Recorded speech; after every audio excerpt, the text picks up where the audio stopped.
my God, I wanted this to end today. Wow. Last week when I said She-Hulk was like 15 minutes and it was semi-enjoyable because it was 15 minutes. Not that it's good, but it was short. Okay. This week the show was 30 minutes and it felt like 12 hours. Holy shit. This is now the worst thing Marvel's ever done. Okay, it is official. The jury is in. I got to tell you about the post-credit scene now. All right. Apparently there's this rapper, Megan Thee Stallion. I don't know who that is. She's in this show. At the end, the post-credit scene, She-Hulk is twerking with this rapper in her office. Oh my God. And then this rapper's music is in the credits. I was getting a headache. That was the end. But the whole show, oh my God, this is terrible. Marvel, you're done. You're done. This was an embarrassment. Oh my God, this whole thing. This whole thing is just, they're trying to be funny, I guess. It's not funny. It's not even a joke. It's a pure embarrassment. Who is this for? It's not for us guys that have been loyal to Marvel for 50 years, buying these comics. It's not us. We're the guys that built the MCU for 10 years so you guys could just shit on it now. Holy crap.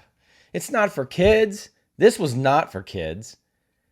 Teenagers don't give a shit about this. Who likes this? Is this like a pro-woman thing? Do women watch this? Please, I'm not going to make fun of anybody in the comments section. If you like this at all, please tell me why. Please, I need to know. All right, for the none of you who care, let's go through this story and make some comments about it. So this episode picks up with Jen going to Emil Blonsky in prison and saying, hey, Emil, this video of you, the abomination, shows that you've escaped prison, and now you've got your parole hearing coming up. So what gives? Because now you're making my job difficult. You might not get out on parole. And then Emil Blonsky says, hey, it's not me. It's this guy named Wong. He came and he needed me and he forced me to leave. But I told him I need to go back to jail. So I'm like, good, it's not my fault. And yeah, there you go. Next up, we get some fake news coverage, some fake news. And they interview some men who say very sexist things because it's very tropey at this point. And one man says, they took the Hulk's manhood away and gave it to a woman. That doesn't even make any sense. And then there's like another guy real quick in a soundbite that says, I have no problem with female heroes, just saying make your own. And that doesn't make any sense either. None of us have problems with female heroes. We have problems with Mary Sue's and bad writing and agendas and activists and woke Hollywood and all that shit and man-hating. We've always loved our female heroes. You are actually doing female heroes a great injustice, Disney. They're in the comics. Go get them. Read the comics. Find them. They're there. Respect your women heroes, please, because you're not.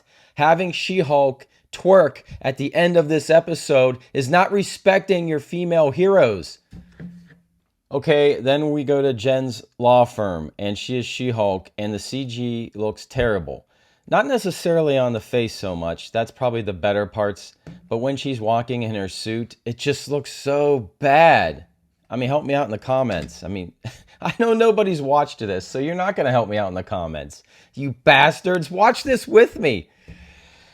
Okay, get on point. All right, so she's in the office, and apparently Bukaki, or Bukowski, I'm calling him Bukaka, I don't know. Bukaki, the former DA guy that was like a big chauvinist trope, he has come to Jen's law firm. He needs help because he was dating who he thought was Megan Thee Stallion, this rapper that I never heard of before today. But it wasn't Megan Thee Stallion. It was actually an Asgardian elf that can transform into different people. And her name is Runa. And the character, it was just a cackling hag. I couldn't stand her. So he needs help. That's going on. And he's come to Jen's firm. He wants to sue her for money because he gave her a lot of gifts and she wasn't Megan Thee Stallion. So he wants his money back. During this point, Wong opens up a portal and just arrives and says hi to Jen. I thought Wong was really kind of looking bad and bored and like he doesn't look good. And what he's saying, the dialogue is trash. All the dialogue in this episode is pure trash. And then we cut back to Bukkake coming in to his lawyer and saying, "Oh, I want to drop the case against Runa." And then the lawyer's confused. I think he gets a phone call from Bukkake, so he's like, "Ah, wait, you're not Bukkake, you're actually Runa." And then, yeah, Runa was trying to be tricky there. So during the parole hearing, Jen is putting on all these witnesses that are available at the jail. They're trying to be funny with this. None of this is funny. It just all falls flat. It's cringy. It's stupid.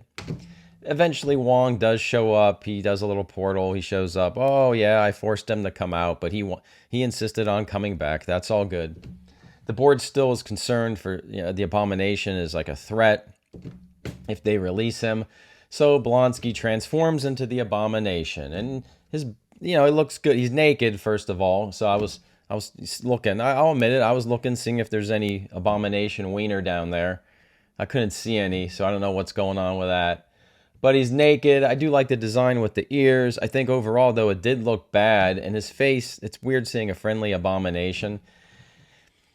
Again, taking like what should be a scary character and making him just a big dumb joke. But yeah, he does that and then turns back into Blonsky and says, "Look, I'm not a threat." Okay, so you got that going on.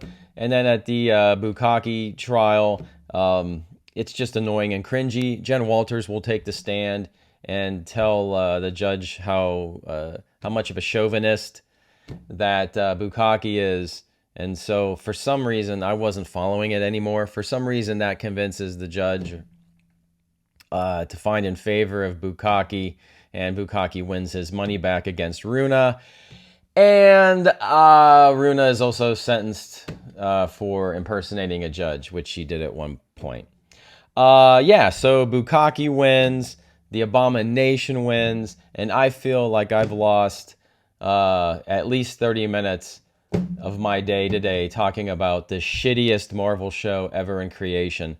It's just so freaking terrible. Oh, and at the end, oh my God, at the end of the show, She-Hulk is attacked by what I think is the Wrecking Crew, but they look nothing like the Wrecking Crew. The Wrecking Crew are these big people. I mean, one's got like a chain and a ball. One's got like a crowbar, and they're huge, and they can like fight Thor and the Hulk. They've been in the comics. They've been in the cartoons. But in this show, it's like four skinny punks, and they thought they could like attack She-Hulk. And I think one of them was trying to get She-Hulk's blood because they're working for somebody. And the weapons they have, like the crowbar, had these like maybe Asgardian magical runes you can see on it, which I believe it's Loki that gives the Wrecking Crew their powers and the lore. So I don't know what's going on here. Maybe it's Agatha. I don't know, all along. But they look terrible and goofy and dumb, and the fight is just stupid. So we have that going on, and that was a really lame way to end the show. I'm sorry that my thoughts aren't very organized. I really am feeling physical pain after watching this one. I'm not joking. This is the first time a Disney Plus show has caused me some like physical tightness here. My brain is kind of mush after watching that. Like a headache was coming on. This is shit. I can't describe it any differently than saying the show is pure shit.